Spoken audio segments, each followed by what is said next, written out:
So another terrible found footage film. This one is, I would say, you know what? There's a movie called Man Found Tape, I believe, came out in 2025. I say that's a better film.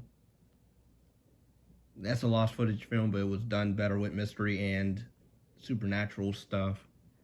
This, it tries to do too much and too little to really reward you for it after the fact. Just stayed to watch the whole film. I don't know why people.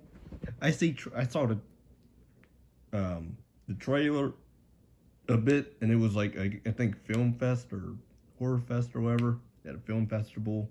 It got like awards, I think, or praise and raves of praise.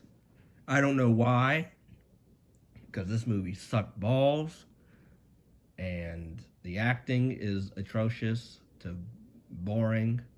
If anything, like not to no shade to the actress or actors in this, but it's a boring film. I would say maybe, if anything, the beginning of the film is probably the most eerie part of the film, more atmospheric. The rest of it sucks because then we get to because the movie okay, the movie deals with this woman named Ozzy. No, not Ozzy Osbourne. She's not related to him at all. You can tell. But yeah, her name's Ozzy, and when she was a kid, her grandma stabbed her, well, cut her across the face with a knife, and then she was convicted, I think, of murder or about almost murder, and she was talking about hearing voices or seeing an entity telling her to do stuff, and then Ozzy grows up a lot of years later, and she's like a paranormal I guess she's a journalist or researcher because she tries to figure out why her grandma did what she did to her, and we spend most of the movie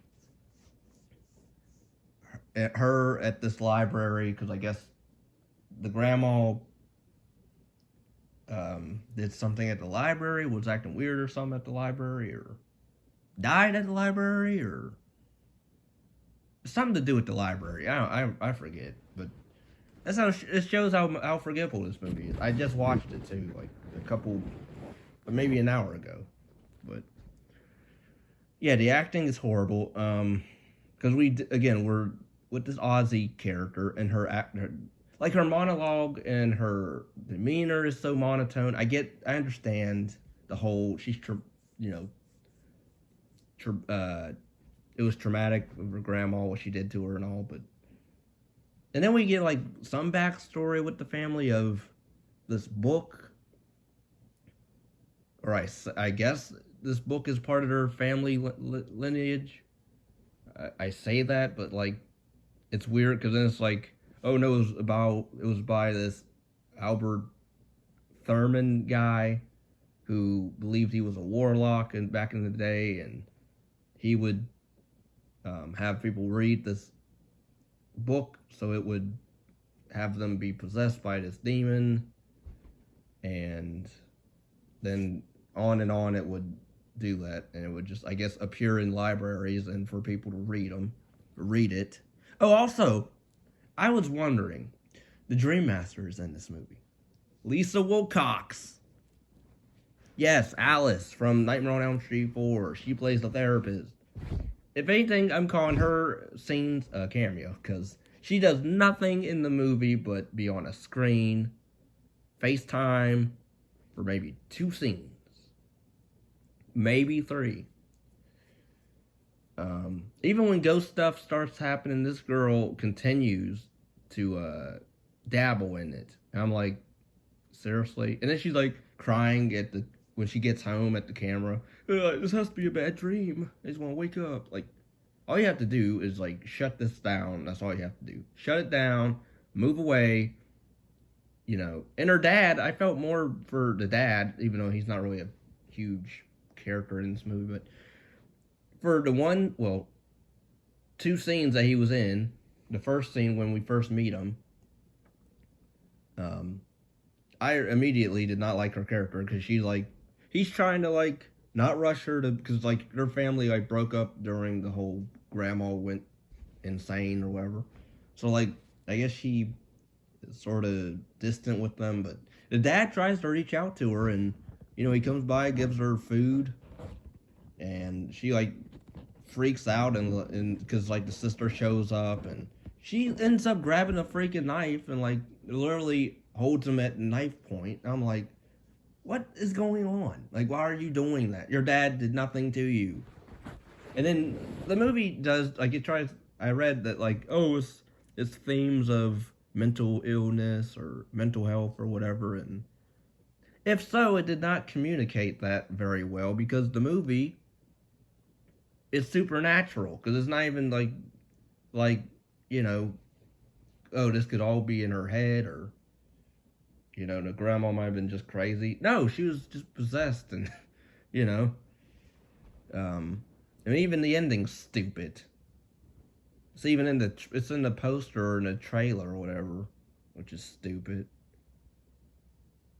So yeah, I hated the ending. Um, it really amounts to nothing. I mean, it's not really exciting. Nothing really happens. She hears sounds throughout the library. She does see like I guess an apparition of a ghost of her therapist at one point. She knows the therapist is not there, but she hears the therapist literally in the vicinity of her point of view. She hears this therapist talking to her in the dark of the library. What does this girl do? She decides to walk closer to the voice. I'm going, there's a point in time when, And then I love the one when she meets up with this other paranormal, researcher, YouTuber person. He explains to her the whole history of this evil book, the evil Albert Thurman book, demon book, whatever. And she's like, "This can't be real. This can't be. It's impossible, right? This has to be not real." I'm going. You just experienced literally creepy stuff like a night before you met with this guy, and then now you want to say it can't be what he's saying. I'm like, F this girl. Because I did not care for her character at all. Even by the end, like when she goes off camera and battles the demon or entity or whatever. Which, yeah, this movie's so good, it decides to off screen, battle, do a third act where all that happens is she goes into the darkness of the library corner of the books, and we hear audio of her struggling, fighting some type of force, and then she comes out with blood all over her. I'm like, this is lame.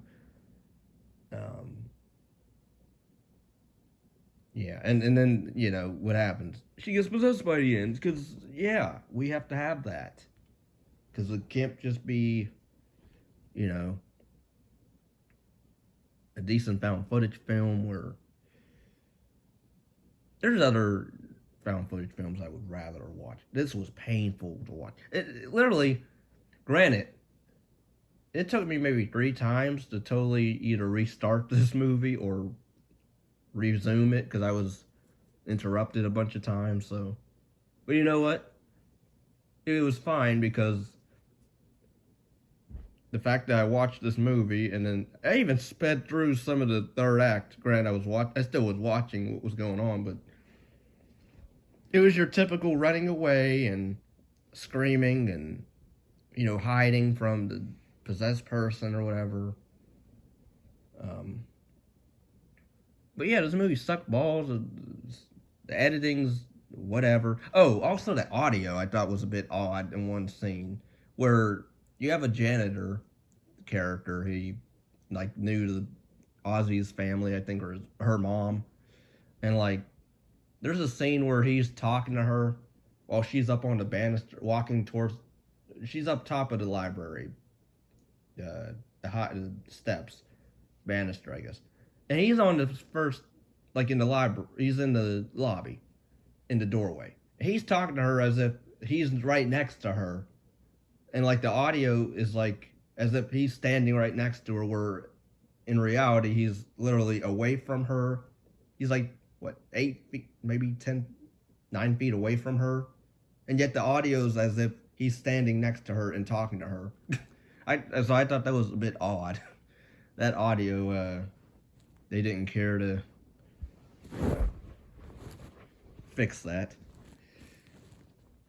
Um, yeah, other than that, I don't know what else to say about the film. I mean, again, it's a generic demon possession ending movie. The themes of mental illness does not really do anything for the film. It doesn't really.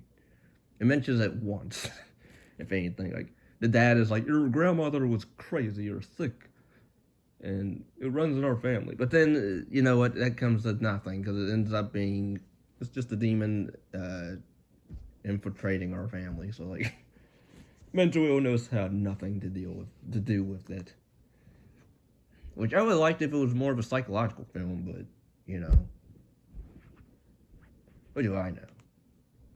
But if anybody's interested in paid requests, movie reviews, commentaries, um, reaction videos, like, comment, subscribe. There's a PayPal link in the description down below.